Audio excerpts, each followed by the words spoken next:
გესალმებით მეგობრებო.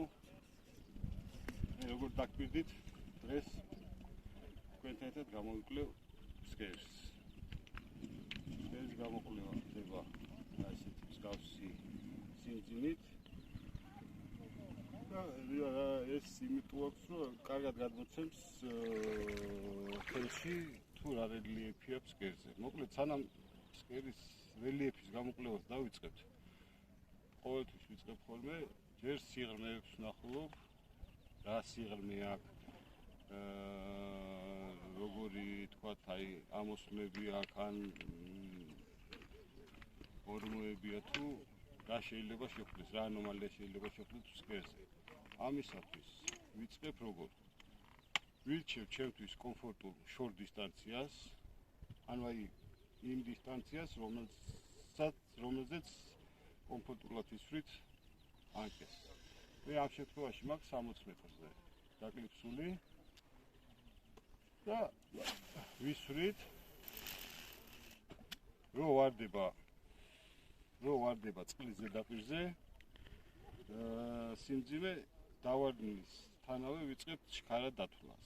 ანუ 1.235-1.235 აი რაც შეგიძლიათ სწრაფად უნდა დაითვალოთ რა.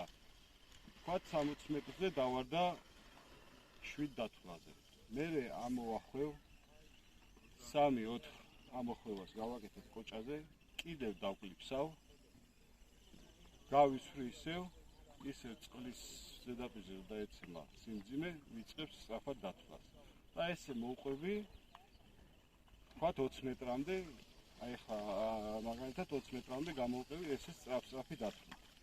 და რაც ვღებულობთ, ეხლავე გაჩვენებთ რა. აი ესე დავხაზე. ანუ ეს არის 60 მეტრი. დავიწყე 60 მეტრი და დავიწყე ესე დათვლა. აი აქ ჩავარდა 7 დათვლაზე. აქაც 7-ზე და მე უცებ ნახეთ რა ხდება, აი უცებ ამოდის ფსკერი. ანუ წყლის დონე, აი ფსკერი ბევრად სხვანაირი ხდება და უკვე აი 4 დათვლაზე. ეს და ასე ჩამოყევი მე ანუ აქ უკვე ძალიან დაბალია წყალი. და აი აქ გვაქვს საინტერესო ადგილი, აი 47-დან 50 მეტრაზე გადმოსვლაზე. აი ესა გვაქვს ძალიან საინტერესო ადგილი. აი ეს ადგილი, აი ეს ადგილი არის ძალიან საინტერესო. აი სადღაც აქ. ეხლა უნდა დავიწყოთ ფსკერის გამოკვლევა, ანუ ჩავაგდოთ აი ამ დისტანციაზე. ხა მაგ დაკლიფსული აი აქა ჯოხი.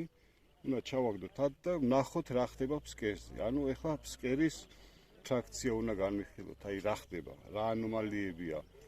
ეხლა მაგასაც გაჩვენებთ უკვე ანკესის წვერი რას აკეთებს ამ შემთხვევაში და რა გვაქვს. ანუ ეს მე მგონი გასაგებია და მარტივია.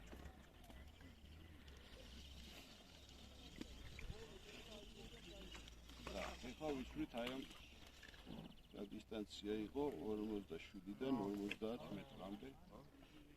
ანუ 52 მეტრზე მაქვს ეხლა დაკლიფსული და იქიდან გამოვყვები და შევხედავთ რა ხდება ფსკერზე.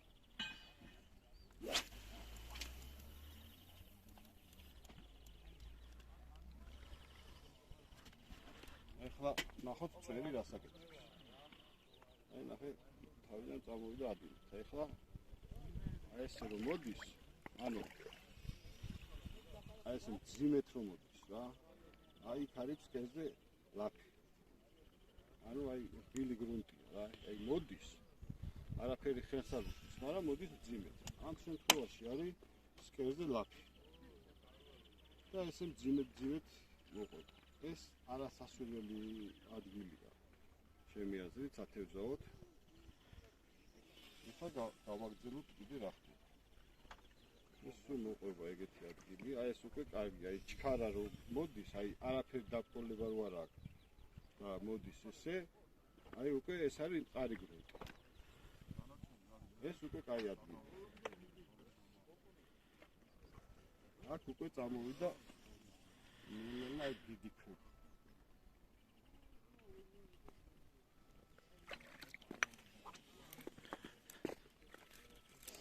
ანუ ეხლა ჩვენ რა ადგილს ვნახეთ?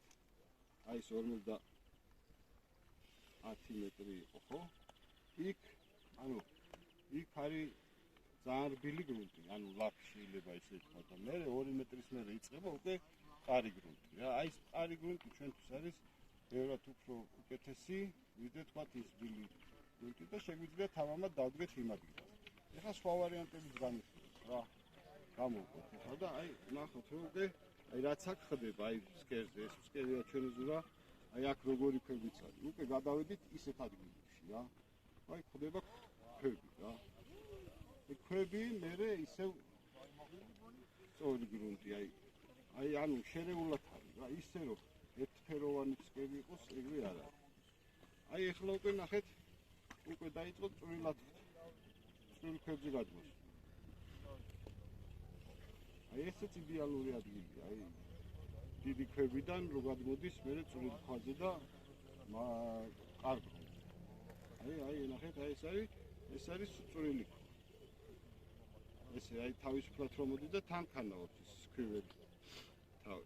აი ეგეც კაი ადგილია. მოკლედ, ეხლა უყურეთ რა ხდება. როგორ ავირჩიოთ რა ადგილას დავდგეთ. აი ეხლა დააკვირდით. აი აქ, ნახეთ, აი ეს ადგილი ხო არა, აი ქვიანი და აქ არის არიგინი. ნახეთ. ხო? აი მომაქვს ესე რა. აი მოდის ქვევერი, მოდის სწორედ არანაირი დაკოლება ახდება, მოდის კარგად და აი მოვიდა ამ ქვებთან. ხო? ამ ქვებთან რომ მოვიდა, ანუ სხვა ანომალია რო იწყება ფსკერზე. ჩვენ ეს მყარი გრუნტი უფრო გვაწყობს, ვიდრე ქვიანი, ხო? და როგორ დავდგეთ ამ ადგილას? აი მოვედით აქამდე, ხო? დაიწყო ეს დიდი ქვები. გავუხსნით ჩვენ და გავუშვებთ ზუას 1 მეტრას მივცემთ. ახე ზურა 1 მეტრას მივცემთ, დავკეტავთ, დავიკლიფსებით და აი ჩვენი სათევზაო ადგილი იქნება, ანუ ნახეთ, აი ამ საზღვრიდან საზღვარი ხო არის ეს ქვიანი და მყარი გრუნტი. ამ საზღვრიდან 1 მეტრით ან მეტრ-ნახევრით წინ დგებით სათევზაოდ. არც ერთ ვარიანტში აი რომ მოვედი აქ და უკვე დაბკოლება შეხვდა და დავიკლიფსე, ეს არ არის კაი ადგილი. აი დაბკოლებამდე 1 მეტრი, 1 მეტრ-ნახევარი დიკით. აი ესე მარტივად ხდება ფსკერის გამოკვლევა მეგობრებო. თუ რამე შეკითხვები გექნებათ, დამიწერეთ კომენტარებში და ყველაფერზე გაგცემთ პასუხს. შემდეგ ჩართვამდე.